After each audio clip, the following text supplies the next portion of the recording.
Buenas tardes, hola, buenas tardes. Doctora, buenas tardes. Buenas tardes. Hernán estará allí, Hernán, para que tome una foto de Sí, para doctora, acá sí. estoy. Ya, gracias, Hernán.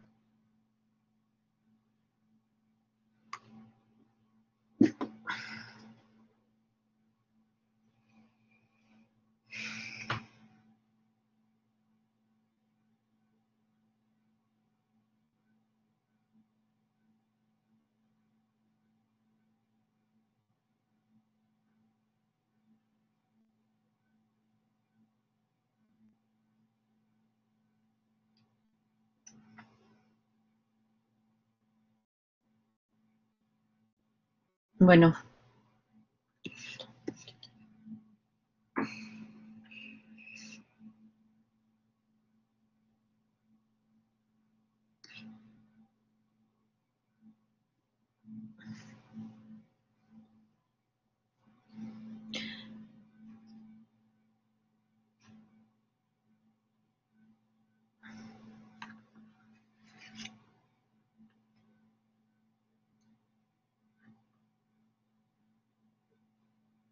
bueno, buenas tardes a todos. El día de hoy vamos a hacer. Falta un minuto, ¿no? Falta un minuto.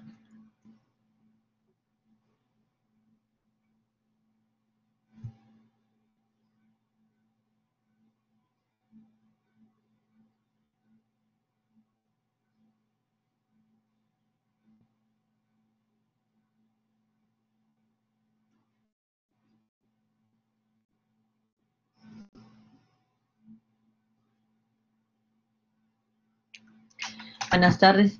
El día de hoy nos vamos a referir a lo que son el síndrome purpúrico.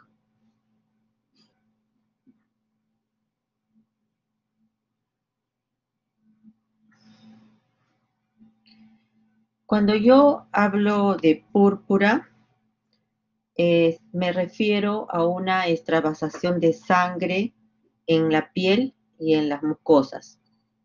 Entonces, púrpura es esa extravasación de la sangre en la piel y en las mucosas. Que cuando yo presiono sobre esa superficie, no se va a proceder a blanquear cuando yo presiono. Entonces, con eso vamos a definir lo que es púrpura. Cuando yo hablo de petequias, son lesiones, es decir, de vasación de sangre, puntiformes, menos de 2 milímetros de diámetro. Esas son las petequias. Las equimosis es cuando ya tiene estas lesiones, tienen mayor de 1 centímetro de diámetro. Ahora, cuando son superficiales, hablamos de las petequias y hablamos de las equimosis. Cuando son profundas, hablamos de los hematomas.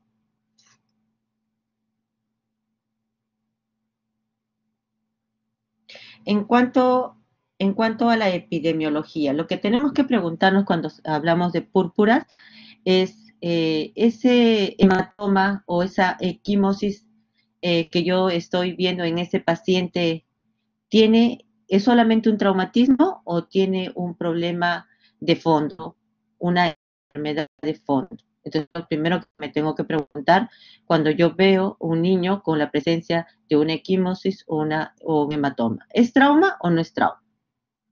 Y si es trauma, es un problema hematológico de fondo que está haciendo de que de repente ese golpe haga que se forme un gran hematoma o también podría ser maltrato infantil, ¿no? Entonces, lo primero que tengo que preguntarme es cuál sería la causa de que ese paciente tenga las petequias, que tenga la equimosis, ¿no? Que tenga la pulpa o que tenga el hematoma. Tengo que hacerme esa pregunta. Con respecto a, a las patologías, estas patologías van a depender si hay una alteración a nivel de las plaquetas, hay una alteración a nivel del perfil de coagulación, o simplemente se trata de un problema a nivel de la integridad vascular del vaso. Entonces, esa sería la patología de las púrpuras, esas tres razones. Con respecto a la alteración de las plaquetas, esta alteración de las plaquetas puede ocurrir por una disminución en su producción cuando tenemos esa disminución ante presencia de fármacos, ¿no? Ante presencias de enfermedades malignas, tales como la leucemia, como el neuroblastoma, o en caso de enfermedades específicamente de una serie, como en el caso de la anemia aplásica. También, por alteración de las plaquetas, podría ser esta púrpura, siempre y cuando haya un aumento en la destrucción de estas plaquetas. Ahí tenemos la púrpura trombocitopénica idiopática, tenemos la trombocitopenia por fármacos, el síndrome de Wiskov-Alice, donde además se acompaña de eczema, y el síndrome de Evans, que se acompaña de una asociación a una anemia hemolítica. O puede ser simplemente por secuestro, ¿no? En el caso de mangiomas gigantes o en el caso de una esplenomegalia. Entonces, si estamos hablando que la patología es por alteración de las plaquetas, los mecanismos son esos tres que estoy mencionando: disminución, producción, aumento de destrucción y secuestro. Con respecto a la alteración de la coagulación, es exactamente igual. Yo también tengo que ver si por este trastorno de la coagulación, ese paciente por un golpe, por un trauma, se va a formar un gran hematoma, ¿no? O que si esta colección de sangre, que es en mayor cantidad, se localiza a nivel de las articulaciones y se llama una hemartrosis. Y la otra patología es por la pérdida de la integridad vascular, ¿no? En ese caso tenemos, por ejemplo, los traumatismos. Definitivamente va a permitir una extravasación de sangre, ¿no? Que se va a traducir dependiendo de la cantidad de sangrado, se va a manifestar a través de una simple petequia, ya sea una púrpura o si no un hematoma, o por el aumento de la fragilidad, por ejemplo, en el caso de las vasculitis. Entonces, las causas de la púrpura puede ser por traumatismo, por la púrpura Scholle, que es la vasculitis, por infecciones asociadas generalmente a procesos infecciosos virales, ¿no? O por una púrpura trombocitopénica idiopática, ¿no? Entonces, estas son las causas por las cuales el paciente puede presentar púrpura. Nosotros, cuando vemos un paciente que llega a la emergencia o llega a la consulta médica con la presencia de extravasación de sangre, ya sea a nivel de piel o de las mucosas, siempre me debo de recordar la primera evaluación, que es la evaluación del triángulo de evaluación pediátrica, ¿no?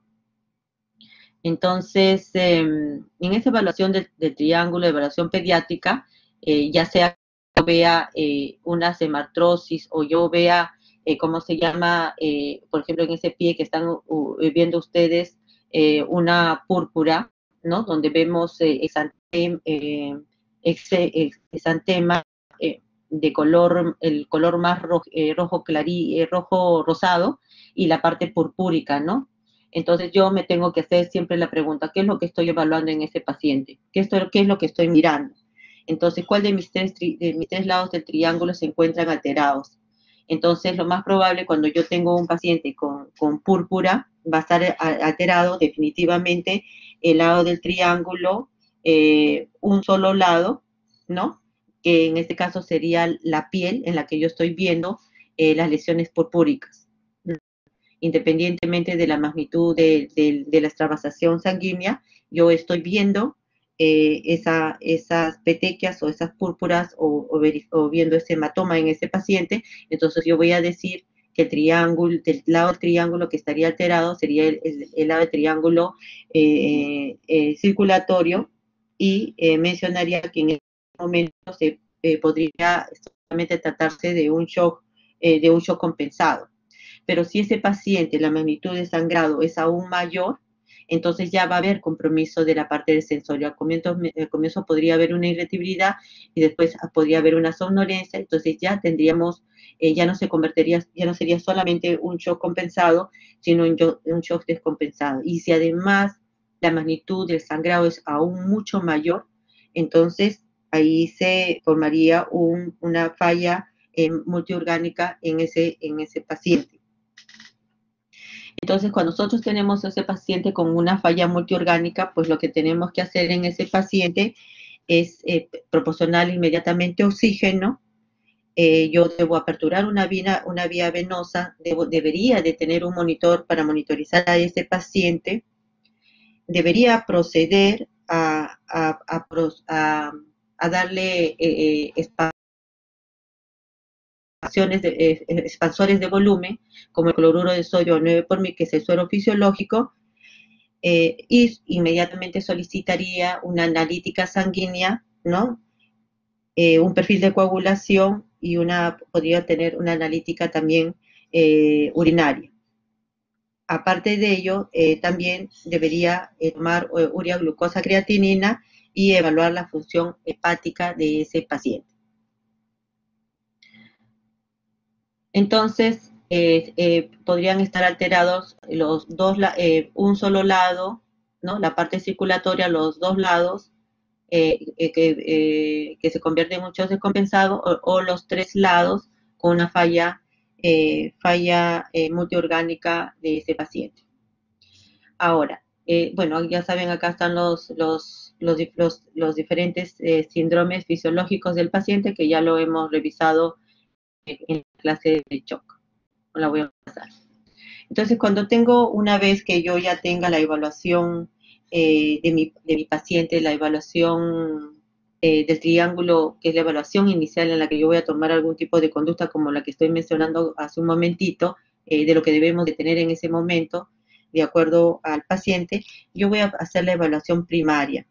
En esta evaluación primaria voy a verificar cómo está la apertura de la vía aérea, si la apertura está bien o no. Generalmente en estos pacientes con púrpura, generalmente la apertura de la vía aérea no se encuentra afectada. Después de ahí voy a ver cómo está la ventilación.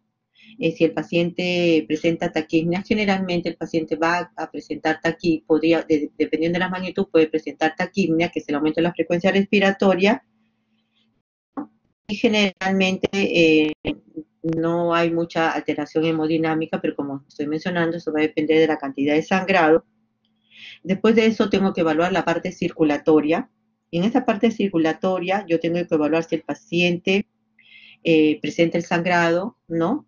Evaluar la posibilidad, si ese sangrado aún está activo, de tratar de controlarlo y ver si este paciente presenta signos de hipoperfusión tisular. Si estoy en el establecimiento de salud y puedo pedirle una glicemia, debo de pedir una glicemia. La indicación hacia el personal de salud, en este caso la enfermera, y en el caso de no tener a la enfermera, pues yo tengo que controlar definitivamente lo que corresponde a la frecuencia cardíaca y a la presión arterial en este paciente, porque yo sé que ese paciente se me puede chocar o llega chocado y después de ahí puede progresar a una falla multiorgánica. Después de evaluar la C, que es de la parte circulatoria, yo voy a evaluar la parte D, que es el déficit neurológico. Entonces voy a evaluar mi estado de conciencia, si el paciente se encuentra alerta, si el paciente está somnoliento, si el paciente está si el paciente está somnoliento, si el paciente está en sopor, ¿no? O simplemente el paciente está en coma. Ya sabemos que la diferencia en somnoliento es aquel paciente que sí me va a responder, en cambio aquel paciente con sopor es aquel paciente que me va a responder solamente si hay un estímulo doloroso que va a hacer que el paciente pueda responder de alguna manera. Y definitivamente el paciente coma no va a responder absolutamente nada. Entonces yo tengo que evaluar en ese déficit, en esa D de la evaluación primaria, la parte que es importante. Y por último, la E de exposición, ya debo de controlar en ese paciente la temperatura, ¿no? Y observar las lesiones que yo encuentro en ese paciente y la magnitud de las lesiones. No es lo mismo encontrar unas cuantas petequias, ¿no? A encontrar definitivamente un hematoma, ¿no? Donde va a estar involucrada una buena cantidad de sangre, ¿no? Y que me puede descompensar al paciente. Entonces, definitivamente, esos son los puntos que yo tengo que evaluar en ese paciente, que es la evaluación primaria, que es el A, B, C, D y E, que no nos debemos de olvidar. En ese mismo paciente yo debo de evaluar lo que es la exploración secundaria y yo debo de preguntar en esa evaluación secundaria, ¿no? Si ese paciente cuánto tiempo estás o cuánto es el tiempo en que tiene, como ejemplo, las petecas, cuánto es el tiempo que está con gingivomorragia, cuánto es el tiempo que está de repente con una hemartrosis. Entonces, el tiempo. Tengo que ubicar dónde están, ¿cómo se llama? Si hay algún síntoma asociado, ¿no? Si el paciente tiene fiebre, si tiene dolor, ¿no? ¿Qué otros síntomas? Si tiene dolor de cabeza, es una cefalea, yo tengo que buscar otros síntomas asociados. Y tengo que ver dónde están localizadas esas lesiones para yo tener una idea de la magnitud del sangrado que pueda tener este paciente, ¿no? Entonces tengo que evaluar a ese paciente en cuanto al tiempo, contando el tiempo, localizando las lesiones y además preguntando los síntomas asociados que puede tener. Debo preguntar si ese paciente es alérgico a algún medicamento. Yo siempre tengo que siempre tengo la obligación de preguntar si el paciente es alérgico o no es alérgico a un medicamento y eso reiterar y volver a preguntar si es alérgico o no es alérgico a un medicamento, porque a veces el paciente en situación de estrés o los familiares en situación de estrés se olvidan de ese dato y de repente yo puedo colocar un medicamento y ese medicamento puede ser fatal para el paciente. Entonces yo tengo siempre que repetir, porque en situaciones de estrés las personas se olvidan. Con respecto al tratamiento, también tengo que preguntar si ese paciente recibe algún tipo de tratamiento. Como estamos hablando de púrpuras, entonces yo tendré que preguntar si ese paciente, por ejemplo, está recibiendo AINES, si ese paciente está recibiendo aspirina, si de repente ese paciente está recibiendo algún medicamento antiepiléptico, ¿no? Porque los medicamentos antiepilépticos sí me pueden producir sangrado, ¿no? Si está recibiendo de repente un medicamento anticoagulante, entonces yo todo eso tengo que preguntar porque este paciente está viniendo por púrpura, ¿no? Está viniendo por sangrado. Entonces yo tengo la obligación de preguntar si está recibiendo algún medicamento que me pueda explicar, ¿no? Que ese paciente que está llegando a la emergencia tenga pues esas lesiones purpúricas independientemente del tamaño, ¿no? Tengo que identificar. Como todo paciente que llega a la emergencia, yo además tengo que preguntar siempre la última comida, porque yo tengo que ver, de repente voy a necesitar hacer algún tipo de procedimiento y tengo que saber si el paciente tiene alimentos en la boca del estómago, porque si tomo alguna conducta invasiva, de repente yo puedo aspirar a este paciente si no tengo el cuidado de que ese paciente ha recibido alimentos de repente hace una hora o hace 2 horas, etcétera. Entonces la última comida es algo que siempre nos debemos de preguntar y también debo de preguntar en la E, que es la E de antecedentes traumáticos o que están relacionados de repente el paciente a una enfermedad infecciosa, ¿no? Tengo que buscar otras causas o de repente hay una intoxicación de repente por veneno para las ratas, ¿no? Es decir, que haya ingerido cumarínicos, entonces yo también tengo que preguntar sobre esos esos antecedentes. Entonces, la exploración secundaria se refiere a los antecedentes, para que nunca se olviden, la mnemotecnia es sample, ¿no? Y aplicando esa mnemotecnia siempre, no solamente en este paciente que en el caso viene por púrpura, sino en todos los pacientes, es bastante importante. En la exploración, ¿qué debo de explorar cuando viene un paciente con púrpura? Lo que yo debo de explorar es lo siguiente. Debo explorar primero si, cómo luce ese paciente, que ya lo hemos evaluado con el triángulo de evaluación pediátrica, pero hacer una evaluación mucho más detallada, buscando si ese paciente está luce escéptico, ¿no? O no luce escéptico, si hay presencia de adenopatías o no hay presencia de adenopatías, porque sabemos que muchas enfermedades, sobre todo de tipo hematológico, pueden producir púrpuras. Entonces yo tengo que buscar la presencia de adenopatías, ya sea por procesos infecciosos o por procesos hematológicos también de fondo. Debo de buscar en la piel las lesiones, identificando la localización, tratando de buscar la magnitud, qué magnitud de sangrado tiene ese paciente y en qué estado evolutivo está.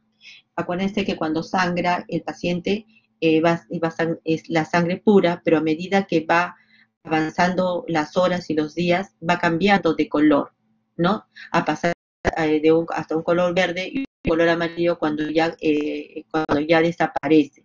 Entonces eso también me va a mencionar si la lesión o la púrpura que yo estoy viendo en ese paciente es aguda de ese momento o ya es una púrpura que está arrastrando varias horas o varios días de evolución. Entonces, ese dato en la piel yo lo debo de tratar de identificar. No solamente el tamaño, la localización, sino en qué estadio de evolución está esa púrpura. Con respecto a las mucosas, yo debo de evaluar sobre todo la presencia de enantema y la presencia de gingivorragia en el paciente. También puedo evaluar, pero eso ya a simple vista se va a ver en el caso que haya una hemorragia conjuntival. Yo debo de valorar también en ese paciente buscando, ¿no? Sangrados en las articulaciones, en una hemartrosis, si hay una asimetría en las articulaciones de ambos lados, lado derecho o izquierdo, dependiendo de la extremidad donde estén evaluando, ¿no? Buscando el aumento de volumen y el dolor, ¿no? Entonces yo tengo que evaluar en la exploración detallada, siempre buscando los síntomas o los signos, porque esta exploración ya esos signos, ¿no? Relacionados a lo que es el sangrado. Y en la parte de abdomen, pues siempre tengo que tratar de buscar lo más importante en abdomen, ver si hay hepatoesplenomegalia. Entonces, eso es lo que yo tengo que buscar en el paciente. Algo que me había pasado era con respecto a los fármacos. Hay fármacos que están asociados a púrpuras, como lo mencioné al inicio. Y esos fármacos que yo debo de tener presentes son los siguientes. Por ejemplo, los fármacos que producen plaquetopenia, ¿no?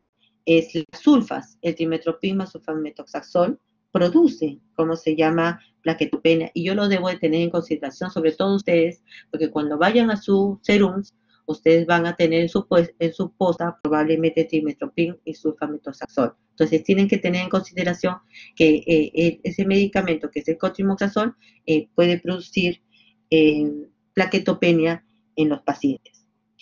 Otro medicamento es los medicamentos, por ejemplo, los anticonvulsivantes. Dentro de los anticonvulsivantes tenemos, por ejemplo, la fenitoína y el ácido valproico, también me pueden producir plaquetopenia. Entonces yo también lo tengo que tener en consideración, ¿no? La presencia, la ingesta de estos medicamentos, la carbamazepina también produce plaquetopenia. Hay algunos medicamentos antibióticos, como por ejemplo la vancomicina, que también produce plaquetopenia. Y eso tengo que tener bastante cuidado, por ejemplo, en los pacientes, generalmente los pacientes hematológicos, aquellos pacientes que reingresan a la emergencia y generalmente ingresan por unas neutropenias febriles en las que yo voy a iniciar el antibiótico, tengo que tener en consideración, ¿no?, de que la vancomicina puede producir también plaquetopenia en ese paciente. El cloranfenicol, ¿no?, que utilizamos, por ejemplo, para las neumonías, ¿no? Ese paciente puede venir por una plaquetopenia. Entonces yo tengo que saber que también algunos medicamentos me van a producir plaquetopenia. Bueno, la aspirina definitivamente sí, también, ¿no? Pero en este caso ya no sería por la aspirina, más que todo alteraría la función de las plaquetas, no disminuye en el número, pero sí me va a disminuir la función de las plaquetas, los AINES, ¿no? El ácido acetil salicílico, los antihistamínicos también.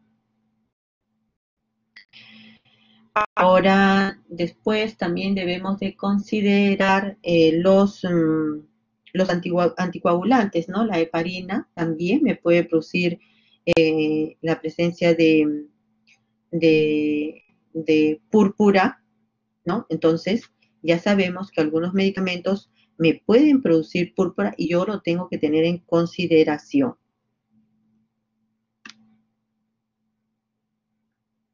En la evaluación terciaria es ya los exámenes auxiliares o imágenes que yo voy a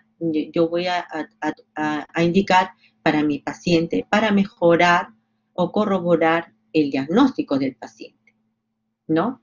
Entonces, ahí yo voy a tomar una analítica de sangre, voy a pedir una serología de algunos virus, porque las púrpuras trombocitopénicas idiopáticas se asocian a infecciones virales como antecedentes, se asocia de repente a que le colocaron la triple viral y el paciente viene a la emergencia manifestando una púrpura trombocitopénica idiopática, ¿no?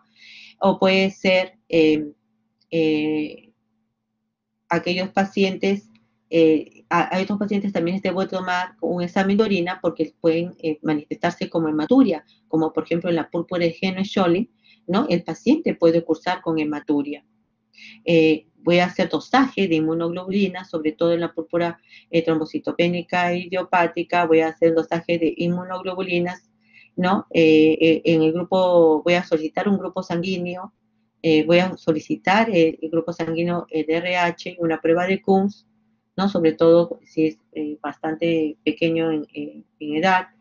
Voy a solicitar una tomografía o una ecografía, ¿no? Neurológica, dependiendo de la sintomatología del paciente. De repente viene por un sangrado neurológico y definitivamente con un gran trastorno del sensorio, entonces definitivamente voy a pedir una ecografía o una ecografía en el caso de que tenga la fontanela abierta y una tomografía en el caso que ya no sea así, si el paciente tuviera, por ejemplo, una clínica neurológica, ¿no? O voy a solicitar una radiografía de tórax o una tomografía en el caso que se esté pensando en un síndrome de cava superior, ¿no? Entonces, esa es la conducta en cuanto a lo que es la evaluación. Entonces, cuando yo tengo, el paciente llega a la emergencia, puede ser que llegue un paciente estable a la emergencia, o puede ser un paciente que llegue a la emergencia con un determinado tipo de lesión. Si, por ejemplo, llega con la presencia de petequias, hemos dicho que petequias son menos de 2 milímetros, entonces yo debo de tratar de ubicar dónde están localizadas esas petequias, ¿no?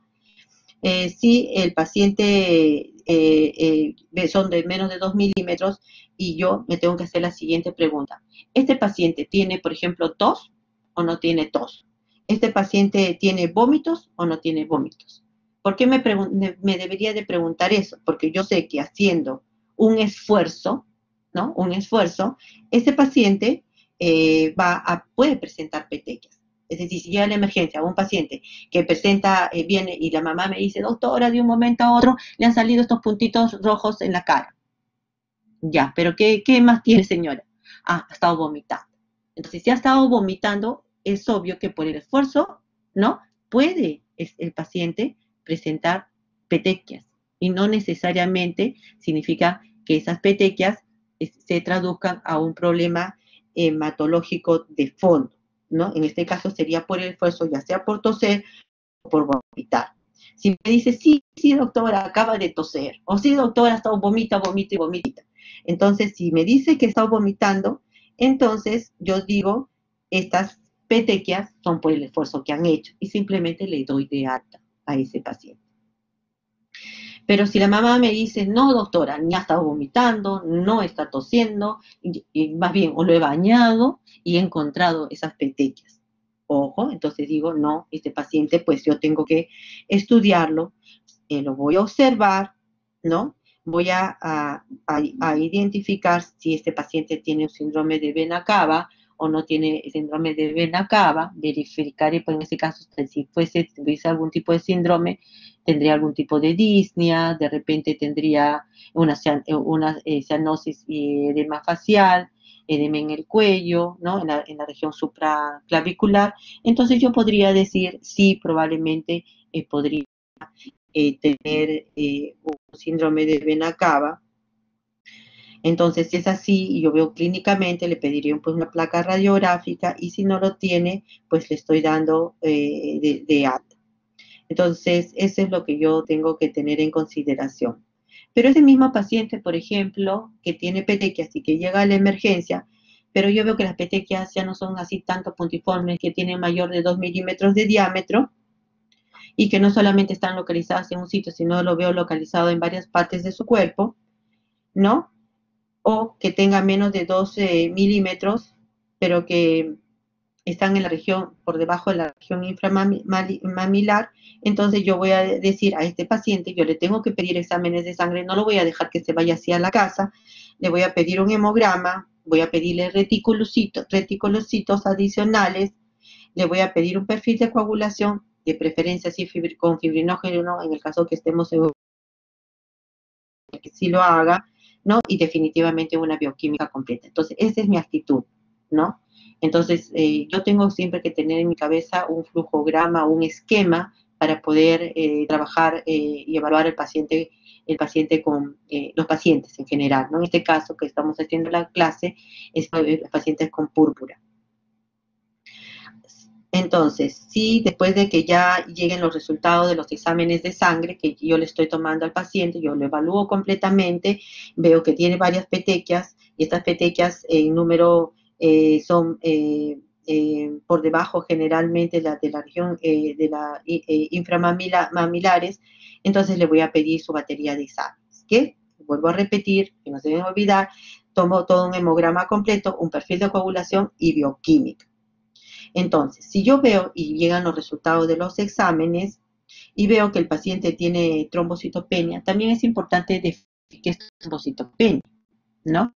Entonces, trombocitopenia, antes decíamos que era entre 100.000 y 150.000, pero inclusive personas que son normales o niños normales pueden encontrarse valores entre 100.000 y 150.000. Entonces, generalmente, el valor más ideal para decir si hay una trombocitopenia debería ser menos de 100.000, porque, como lo estoy diciendo, hay niños que podrían estar entre 100 y 150.000, entonces menos de 100.000 definitivamente es una trombocitopenia, ¿no? Menos de 100.000 plaquetas, por supuesto.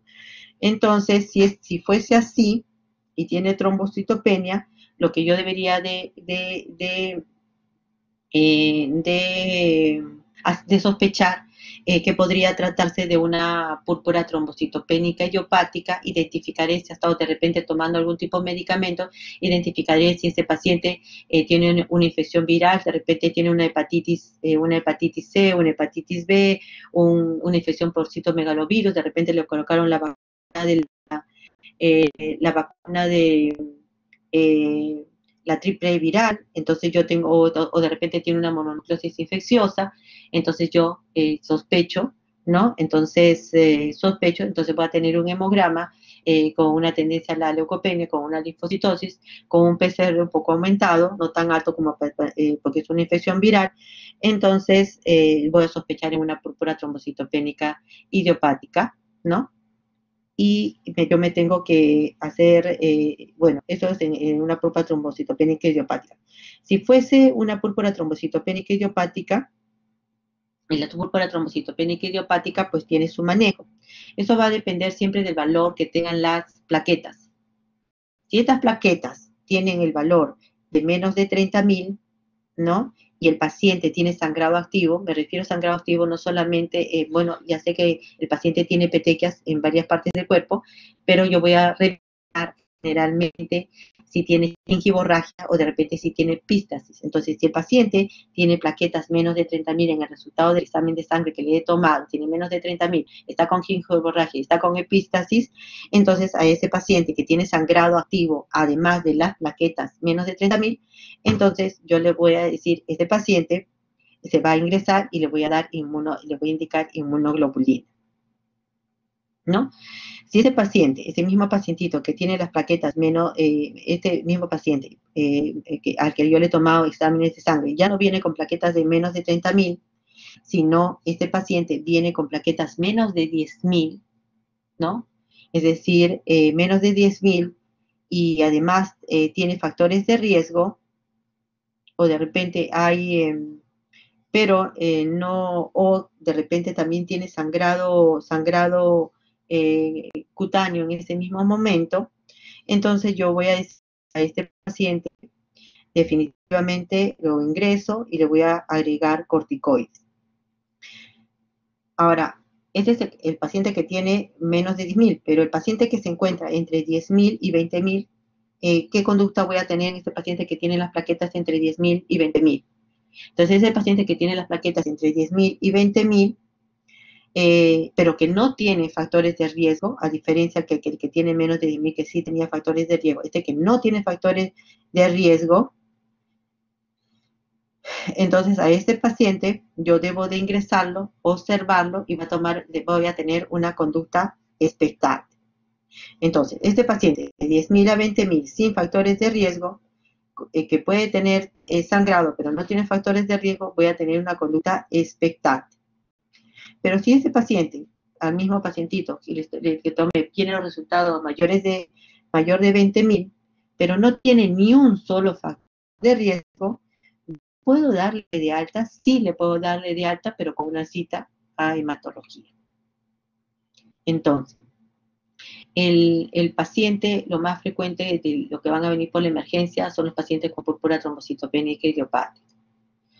Entonces, yo tengo que valorar, sabiendo de que generalmente son infecciones virales las que lo van a ocasionar, que puede estar asociado a algún medicamento y que yo debo de saber cuáles son los medicamentos que probablemente pueden producir esa púrpura trombocitopénica, y el primer manejo de ese paciente, un paciente con menos de 30.000 plaquetas de sangrado activo, es la inmunoglobulina, ¿sí?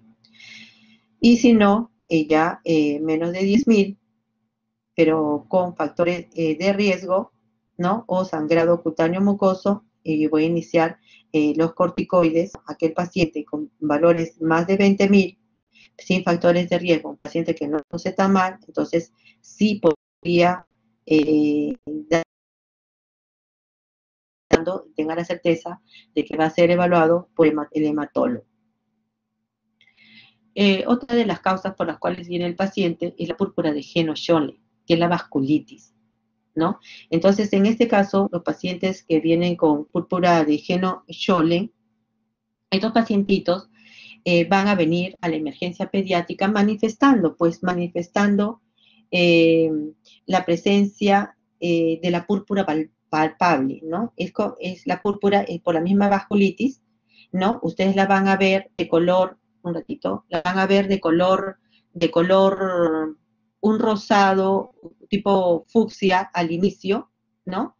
Y ustedes lo van a ver a ese pacientito, pero van a observar esas lesiones a nivel de las extremidades inferiores, ¿sí?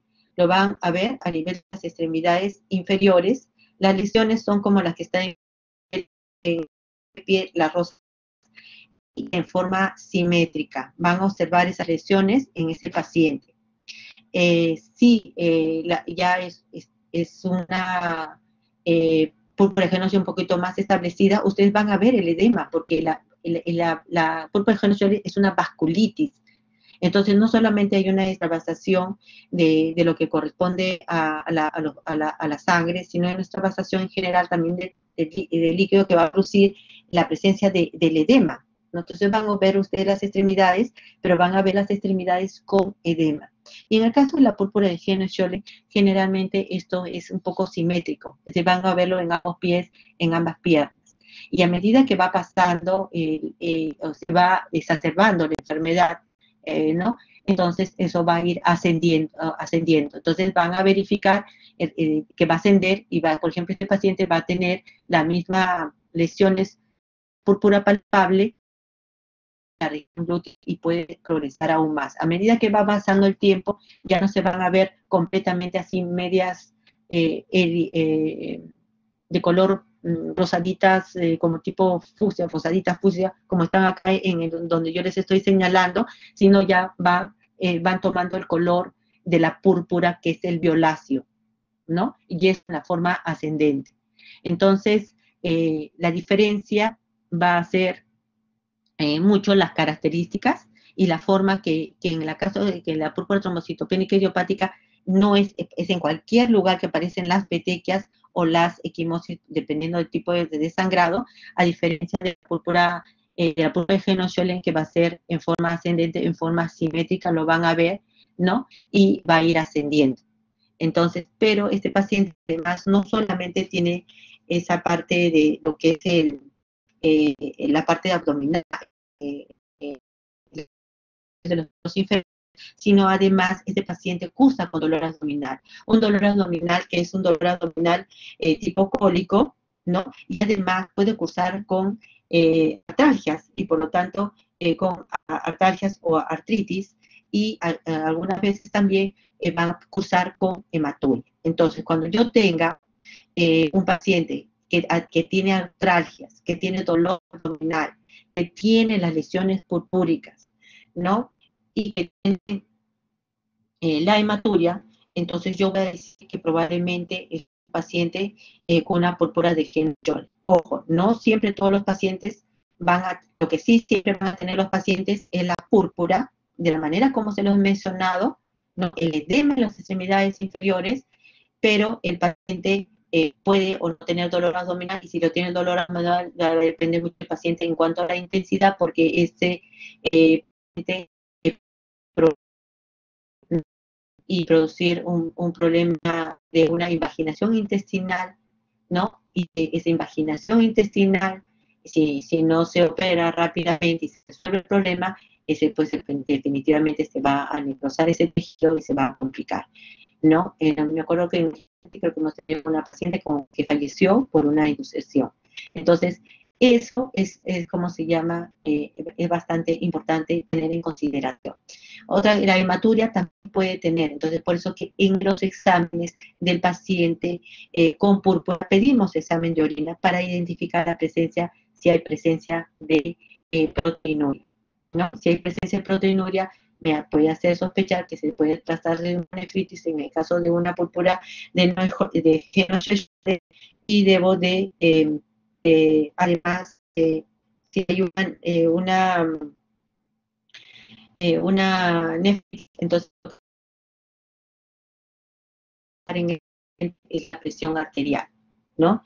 Entonces, en todo paciente en el que yo veo presencia de lesiones puntiformes y que yo cojo mi palma a la mano y lo palpo, es una púrpura palpable, entonces en miembros inferiores ascendientes hacia la región glútea, que presenta que presenta abdominal, que puede tener o no atralgias y que puede tener hematuria, entonces yo voy a pensar que ese paciente es una púrpura de Heno-Schollen.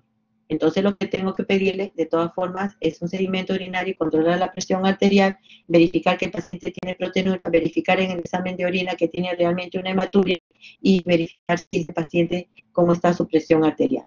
Si tiene proteinuria, si tiene hematuria y si tiene la presión arterial, entonces sí, entonces yo voy a completar su función renal, ¿no? Urea, glucosa, creatinina, ¿no? Y definitivamente ese paciente tiene que quedar hospitalizado. No, pero que aparentemente está estable, ¿no? Vemos que las lesiones no podría manejarse con consultorio externo como corresponde, ¿no? En algunas veces en las que es dudoso el diagnóstico, entonces se puede hacer una biopsia, ¿no? Una biopsia por parte de dermatología, biopsia para corroborar ¿cómo se llama? El diagnóstico de la púrpura de Heno-Schönle. Entonces, esas son las más frecuentes. Y bueno, la presencia de hematomas, que también el paciente puede venir por la presencia de hematomas. Y en el caso de esos hematomas, hemos dicho que hematomas es la transvasación de sangre más profunda, ¿no? En las capas de la piel. Entonces, ese paciente puede venir por la presencia de hematomas en eh, entonces, cuando tengo, ¿cómo se llama? Esos hematomas en regiones no prominentes o los mínimos traumatismos, debo de valorar en estos pacientes el maltrato infantil, ¿sí? Entonces, cuando yo tengo hematomas, claro que los niños caen, son traviesos y todo, pero cuando yo tengo hematomas, ¿no? Tengo que tener mucho cuidado, sobre todo cuando esos hematomas no se encuentran en regiones con prominencia, ¿no? Si en las regiones no prominencias, entonces yo voy a pensar y sospechar que podría ser maltrato infantil. De todas formas, yo tengo la obligación de corroborarlo, tengo que pedir el hemograma, ¿no? Verificar si tiene, pedir el reticulocito, el perfil de coagulación, si pudiera pedir además fibrinógeno, lo pido, y su bioquímica completa. Veo alteración de la coagulación, pues ya es diferente, ¿no? Es decir, habrá coincidido que de repente tiene hematoma en regiones no prominentes y yo estoy sospechando también de maltrato, pero si ya me viene con alteración de coagulación, pues ya sale con esa posibilidad, por más que también ese hematoma en, en áreas no prominentes, ¿no? Porque ya tendría algo que me avale, ¿no? La causa de ese hematoma podría ser un perfil de coagulación alterado. Si es así, yo tengo que buscar otras causas, ¿no? ¿Qué causa podría? El hígado, pues tengo que ver si el hígado está funcionando bien, porque tengo el perfil de coagulación alterado, tengo que ver si ese paciente de repente tiene déficit de vitamina K, tengo que evaluar si de repente ese paciente tiene déficit de los factores de coagulación, ¿no? Y de repente estoy ante la presencia de una hemofilia. Fármacos, nunca olvidemos de los fármacos, es muy importante, ¿no? Los fármacos que están asociados a pacientes con epilepsia, ¿no? Pueden producirme trombocitopenia, entonces tengo que tener en consideración ese dato, ¿no? Sobre todo porque frecuentemente llegan los pacientes a emergencia con síndromes convulsivos y llegan con convulsiones y estos pacientes pueden presentar también púrpura por este motivo, ¿no? Entonces, pero yo tengo que corroborarlo y tengo que pedir el perfil de coagulación para corroborar si este paciente está en perfil de coagulación alterado y además pediré, a ver, diga, bueno, no me pueden decir ahorita, de repente, algunos de ustedes me podría decir cómo sería el perfil de coagulación. Eh, Mejor dicho, en un paciente que yo estoy sospechando, de que podría ser una hemofilia, lo que voy a pedir, ¿no? Es el perfil de coagulación, ¿no? Es lo que yo tengo que pedir, el perfil de coagulación. Ahora, entonces, bueno, y este paciente, independientemente que tiene que quedar hospitalizado, acuérdense, si el paciente está con un hematoma, por ejemplo, ¿no? Y es por un problema hematológico de fondo, por una hemofilia, hay que tener bastante cuidado porque me puede hacer síndrome compartamental, ¿no? Entonces, yo tengo que hospitalizarlo y evaluarlo y dar el tratamiento que corresponde.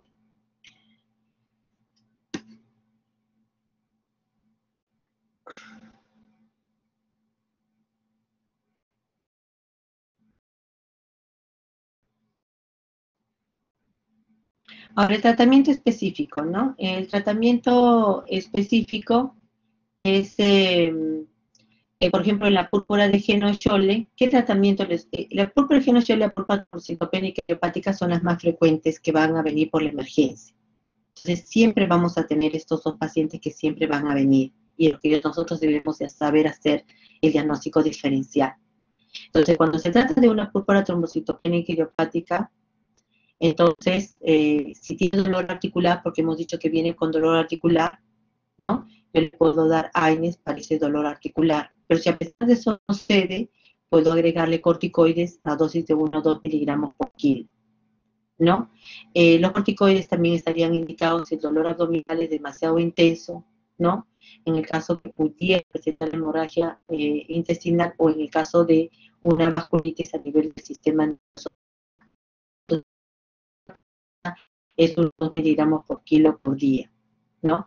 En la púrpura trombocitopénica idiopática ya les he mencionado, si el paciente tiene sangrado activo y si tiene las plaquetas menos de 30.000, yo pues le voy a dar la inmunoglobulina humana como primera línea en el caso que tenga. Nosotros en el Revalitis sí tenemos inmunoglobulina humana para dar al paciente con púrpura trombocitopénica idiopática. ¿Alguna pregunta?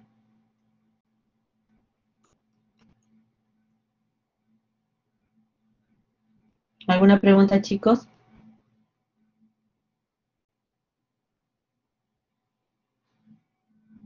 Hola.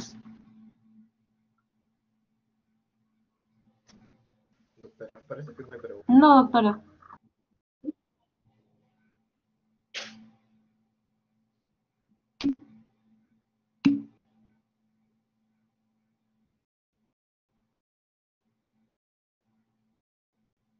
Ya, los factores de riesgo de los pacientes van a tener, por ejemplo, los factores de riesgo de los pacientes, por ejemplo, que están con un problema hematológico de fondo, yo tengo que considerar esos pacientes. Los pacientes que, por ejemplo, están recibiendo algún medicamento por alguna enfermedad de fondo, que en este caso vienen hacia los pacientes, por ejemplo, con epilepsia, es un factor de riesgo, ¿no? Entonces, a esos factores de riesgo me refiero en cuanto a medicamentos, pacientes que hayan tenido un proceso infeccioso en ese mismo momento, de etiología viral, también tengo que tenerlos en consideración. Es decir, los antecedentes que pueden condicionar de que ese paciente pueda presentar ya sea una púrpura trombocitopénica hepática o una púrpura de John, una vasculitis.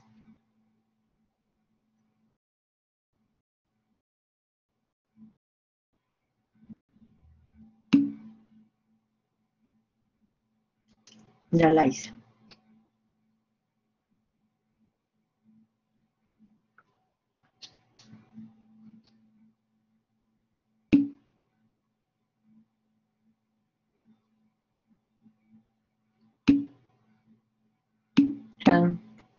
Bueno, ya se están yendo. Le conté el link de la asistencia y el correo de la clase pasada es el mismo link para su correo y verificar la asistencia. ¿Qué, Feders? Espera, ¿me escucha? Sí, te escucho, dime. Le digo que en el chat de los mensajes le conté el link de la asistencia, pero de todas maneras en el correo que le Ya, envié gracias. la ¿Y asistencia pasada. me puede tomar una foto y me lo puedes enviar a mi correo? Sí, el correo que le envié en la clase anterior que tuvo, puede ingresar con el mismo link. Es una Ajá. actualiza constantemente. Ya. Perfecto, gracias. Bueno, si no hay ninguna otra pregunta, suerte. Chao, chicos.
Chicos, ya acabó la clase, no sé si se pueden salir, por favor.